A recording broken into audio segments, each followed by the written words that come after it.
you saying that Danny Green isn't the missing piece No. to put Danny the Green. Cavs over the top? No, he's not. I mean, it's here. Danny Nice small Green. move, right? Danny Green is coming off of ACL. He hadn't played, so Just came back like the Yep. last couple of weeks. So I'm just saying. I'm saying this. I mean, you picking up a guy off of had a buyout. I mean, it's an easy pickup. Costs you no money. Okay, good addition. It's a okay move. It's okay move. There's no negative But I'm about not it. going to order tickets to the On a Eastern scale of Conference 1 Finals. to 10, with 1 being a non-factor, 10 being a superstar pickup, what would you get? No, the question is not that. The question is, who would you take? Who would you pick up in the buyout market? What player would you take? Well, you know what? I know you had said that that's where moves are going to happen. That's Last where- week you sat right there and said, let's wait until you see. Yeah.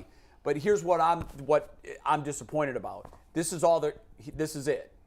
They are right now at the threshold of the tax. Right, they're of not the gonna tax go line. over it, yeah. They're not going over it. No. You would pick up a guy on the buyout for the league minimum, veteran minimum. They don't have any left.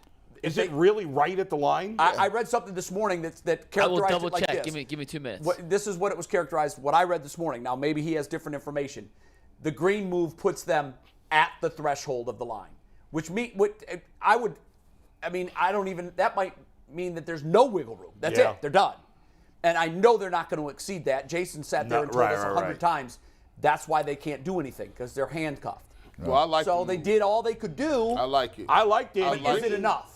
Well, No. Well, here, the Cavs, I think the way that they changed, the way they've played, I really do believe over these last few games they've given themselves a puncher's shot at beating a team like Boston.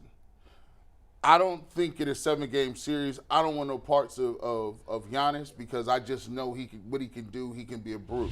But if you look at the team, right, and the way they play, the way that they are situating their big men, and now it's an actual literal threat. Like Mobley's not floating around the 3-point arc. They got guys that are in the rim. Jared Allen is aggressive dunking the ball. And now Darius Garland, I've seen, he might go the whole first quarter without taking a shot. Let me just jump in here. Danny Green's not coming off any impressive seasons here. He had a great run? Yeah, he had a great run. He's 14 years Right, old. so he's not coming off no I'd take impressive Danny season. Green from 8 years ago. Nah, I'm taking as a this. piece. Me, and I understand the financial constraints here. Me, I waited to see what Westbrook was going to do. I'm jumping in the game here. Yeah, I would have. I mean, because Danny Green to this team is not making that significant a difference here. As is, though. You might as well wait. What's the Cavs' best case scenario for this season? Eastern Conference They have no Finals. money left. They have no money left. What's Okay. your best case? Like, What's their best case? What realistically? I mean, like, listen, there's always miracles, whatever. Yeah, they're But going to, you know what? realistically, what's their It's best funny case you scenario? use the word miracle.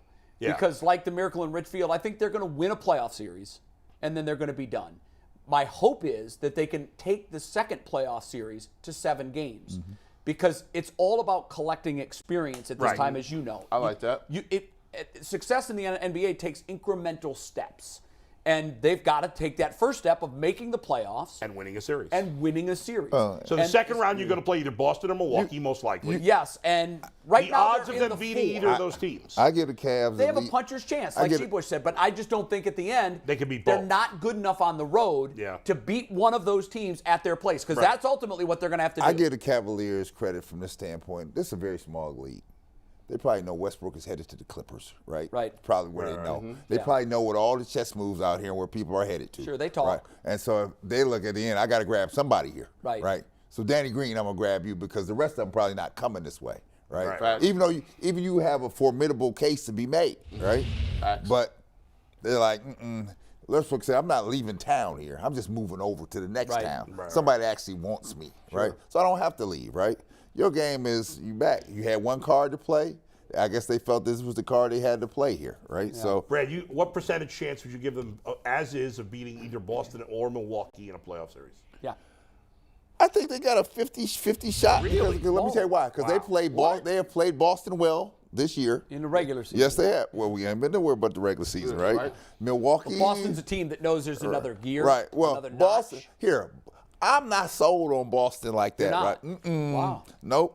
Because I've seen. I think Boston and Milwaukee are almost rubber stamped. Let me tell you why I'm not sold on Boston. Because I've seen the 2 stars go south on you. They have gone south on you. I've seen Tatum. Right. And so if you go south one time, you go south again. Yes, you will under the right What is circumstances. Brown's status right He now? got How the long is he fractured out face. for? That's wild. That's a little piece. Yeah, but it's not. I mean, he'll be back for the playoffs. No, he'll be back for that. Yeah. But I'm just saying. McNuggets wants to explain the money situation in a little greater detail. Yeah, just so, because I didn't know this until I just looked this up, but according to the 3 articles I just read, the Cavs came into the season $2.5 million below the luxury tax line. So they're already over the salary cap. Yes. But away from paying the luxury tax, which is really where the owners want to avoid. And they just dropped because another $2 million. Right. Essentially, they paid $2.3 million for Danny Green. So So they have $200,000 left. $200,000 left, which is going to buy you a copy machine and me.